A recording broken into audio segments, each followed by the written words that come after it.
Sénégal, bonjour, Ndeketeyo,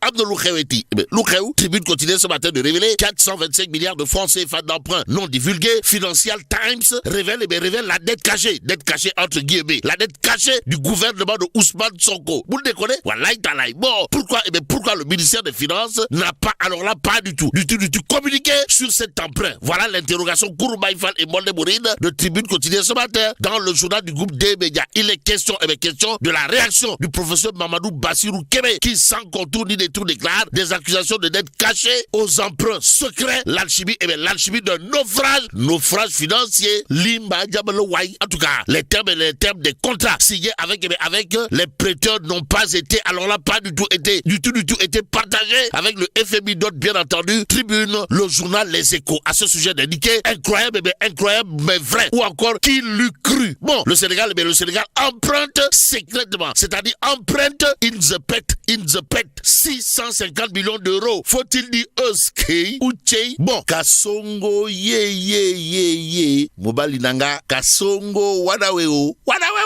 Mobali Nanga ye. Retenons en tout cas AFC et First Abu Dhabi Bank ont permis au Sénégal de lever respectivement 350 et 300 millions d'euros. Renseigne toujours Les Échos, échos défavorables ou favorables. En tout cas, retenons ce qu'il y a de retenir dans cette histoire. D'après le journal Les Échos, comprenez, des pénalités financières en cas de défaut en 2028 aussi. Les risques de ces recours aux swaps explique toujours Les Échos avant de nous renseigner que le ministère affole. Le ministère des Finances apparemment a perdu la langue, tandis que le FMI n'a pas été informé. Alors là, pas du tout informé, précise toujours Les Échos. Le point actu sans contour ni détour de barrer ça une interrogation à ce sujet, comprenez, emprunt non divulgué, un terrain scandale en vue. Au vu de la situation, ça sent le Neferemam. S'agit-il de Mbam Rour, Mbam Seuf ou Mbam Al? Tout compte fait. Retenons d'après le point actu quotidien que le Financial Times, un des journaux économiques les plus réputés au monde, lève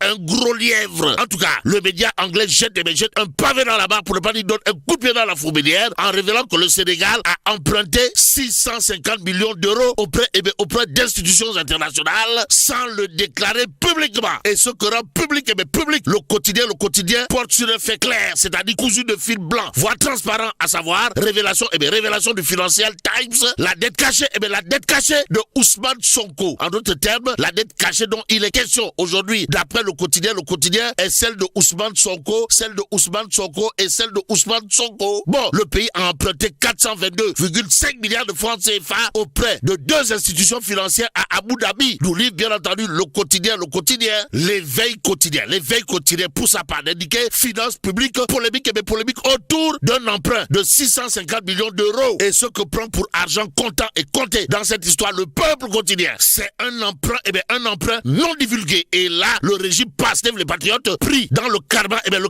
de la dette cachée, révèle bien entendu le peuple quotidien. Le quotidien du groupe Walf, vous comprenez? Walf continue de s'intéresser à l'anniversaire de l'élection du président Bassirou Diomaye Faye. Et là, il est question, d'après Walf quotidien, de 2 ans de gymnastique économique. Mais faire l'économie de 2 ans de Bassirou Diomaye Faye au pouvoir, c'est l'acte que pose Dr Ahmed Khalifa Niasse. En tout cas, l'homme de jurer la main sur le cœur avant de dire à haute et intelligible voix ce qu'il a lieu de dire, comprenez, l'arnaque nationale du Pastef. Arnaque nationale du Pastef Diam. Bon, même s'il est dit Yonou Diam Sorioul, Vox Populi, en tout cas, 24 mars 2024, 24 mars 2026, en deux de Diomaye, le bilan en mots. Bon, Kasongo ye. Mobali Nanga Kasongo Wadaweo.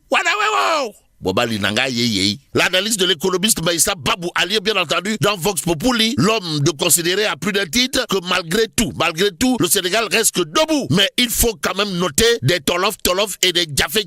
Comprenez, une léthargie économique. Selon, bien entendu, Maïssa Babou, économiste chevronné de son état dans Vox Populi, le journal, en tout cas, de nous livrer la réaction du Khalif général Koulou Gassem, pour ne pas dire Khalif général Koulou Nyartoukat du Sénégal, voire de l'Afrique et même du monde, Mbalo Diacham en l'occurrence, en tout cas, Mbalo Diacham, dans Vox Populi, pointe 2 années, 2 années de tentative de remise en cause des acquis sociaux, des libertés syndicales. Toui, bon, Mbalo Diacham, en mode toui, histoire de passer au crible les 2 ans de Bassirou Diarret Diomaye Faye au pouvoir dans Vox Populi ce matin, le journal de nous livrer la réaction, la réaction de Badara Pouy, qui n'a pas jugé utile de faire le trajet Dakar, Fissel Mbadan, Dakar, avant de dire le président Diomaye est en train de poser les jalons d'une gouvernance sobre, axée sur la performance.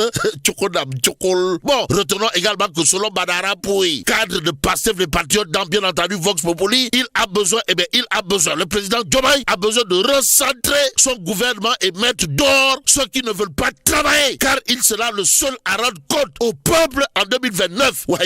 Badara Pouy, en tout cas, ça Badara Pouy, toujours dans Vox Populi, de soutenir, je conseille au président Diomaye une commission nationale vérité, justice et réconciliation pour pouvoir avancer, en gros, travailler pour tous les Sénégalais, aux Sénégalaises et aux Sénégalais. Vox Populi, toujours au chapitre des 2 ans du président Diomaye au pouvoir, de nous livrer également ce que pense Seydou Gueye, secrétaire national de l'APR, chargé des alliances, des partenariats stratégiques. Comprenez, le Sénégal est en train de dérailler et le pays est menacé de dislocation. Qu'à cela ne tienne, Pape Ibrahima Senghor, président de Kaolack Bignougen et membre de Diomaye, président, de considérer à plus d'un titre cette fois dans Tribune Quotidienne, de soutenir 2 ans après les fondations d'un nouveau Sénégal aux Sénégalaises et aux Sénégalais. Pape Ibrahima Senghor, de soutenir toujours dans Tribune Quotidienne, 2 ans après son accession à la magistrature suprême, le président Bassirou Diarret Diomaye Faye n'a pas choisi, alors là pas du tout choisi la facilité. Là où certains attendaient des effets d'annonce, il a engagé un travail plus exigeant, celui de la reconstruction méthodique de l'État et de la redéfinition de ses priorités. Car, il faut le dire clairement, gouverner après des années de pratiques contestées ne consiste pas, alors là pas du tout,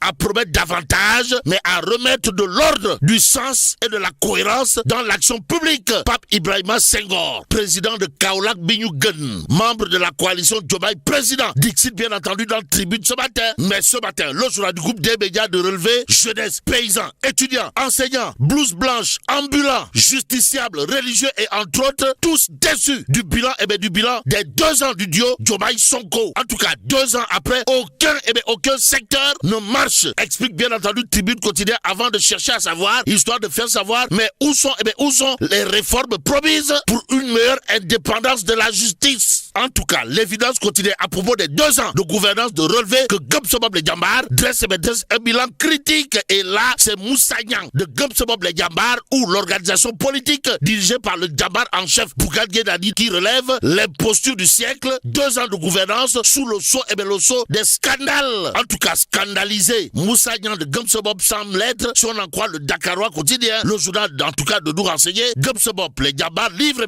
une analyse cinglante de la gouvernance Diomaye Sonko et parle de rupture trahie. D'où l'intérêt pour nous de prendre révélation ce matin. À la une du journal, on peut lire 24 mars 2024, 24 mars 2026, 2 ans de surplace économique et de tension politique interne. Au même moment, l'exclusif quotidien de parler de loi sur l'homosexualité mal accueillie chez les puissances occidentales. Et là, on peut lire la bergère et le berger. De quoi s'agit-il, ouais? L'exclusif de parler de Cécile Neven contre Ousmane Sonko. Là aussi, Neven, Cécile a déclaré d'après l'exclusif, nous suspendons les financements climatiques et la réaction de Ousmane Sonko a été de dire d'après l'exclusif, nous n'en avons pas besoin. Tchoum, et Niamouaï et Sabaï Sonko. Voilà ce qu'il a lieu de dire en lisant l'exclusif ce matin. Libération, en tout cas, de révéler nouvelle révélation sur les agissements du pédocriminel français au Sénégal. Et là, on peut lire Pierre Robert, 16 ans, 16 ans de prédation. Détoile, waouh. En tout cas, Biram Senghor, 39 ans, un autre de ses formateurs au sexe, a révélé que Pierre Robert, arrêté en France en avril 2025 et âgé aujourd'hui de 73 ans, a commencé ses sordides pratiques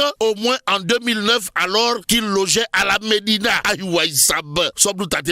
Que dire d'autre à ce sujet? Sinon, ce que nous livre Libération, comprenez, le prédateur qui lui avait demandé de recruter de très jeunes garçons après l'avoir transformé en objet sexuel agissait sous le nom de Pierre Robert, c'est-à-dire Pierre le Toubab ou Peter. Bon, remise de cash en voie de fond depuis la France, rencontre avec de très très jeune garçon, une mafia tentaculaire au nombre de victimes incalculables sous instruction en France et au Sénégal, explique bien entendu Libération ce matin. Ce matin, il conviendrait de terminer avec l'Observateur, l'Obs, le journal de nous apprendre Mamata Gueye Diabra. Mamata Gueye Diabra, dans le viseur de la justice, Loukheweti, le président de l'ONG Diabra, concerné par un choix transmis du parquet, pourrait être entendu dans la foulée de sa convocation ce mardi ou au plus tard demain mercredi, informe l'Observateur, l'Obs, le journal de nous apprendre. Les enquêteurs de la sûreté urbaine entendent déterminer avec précision la teneur des informations en sa possession. Et là, mais là, tu donc